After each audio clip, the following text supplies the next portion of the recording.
Elçiman 435 nəfər konqresmen, Kolumbiya Federal Dairəsiləri 3 də oradan gəlir, 100 də senator.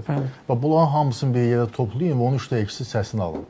Çox qəlit doğrudan çətin məsələdir. Həqiqətən çətindir. Amma o fikri yekunlaşdırıram. O Elçiman bir söz dedi ki, bizim İranla da, Rusiya ilə biz pragmatik, realist siyasət və cənab prezidenti Çinlə stratejik tərəfdaşıq artıq.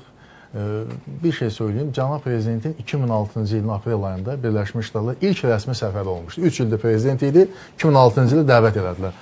Ağ evdə, o imzalda, Bushla görüş oldusa, həyətdə briefing keçirdi və bir mənalı şəkildə 20 il bundan qabaq söyləyib. İndi 26-cı ildir. Söylədi ki, heç bir halda 3-cü dövlət Azərbaycan ərazisindən istifadə etməklə İrana qarşı güc tətbiq edə bilməz, müharibəyə başlaya bilməz. Biz buna imkan vermərik.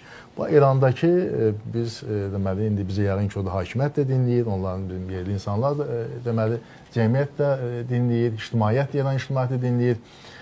Azərbaycan mövqeyi budur. Biz 20 ildir Azərbaycana buna görə də nə qədər təzyiqlərdə olub, müxtəlif administrasiyalar bizə təzyiq göstəriblər ki, siz niyə imkan vermirsiniz ki, biz İrana qarşı güc tətbiqinə gedək. Azərbaycan prezidenti qətiyyət, prinsipiallıq göstərib. Bugün də həmin siyasətinə sadiqdir. Və hesab edirəm ki, İran tərəfi də bu reallığı gərək heç bir zaman yaddan çıxarmaz.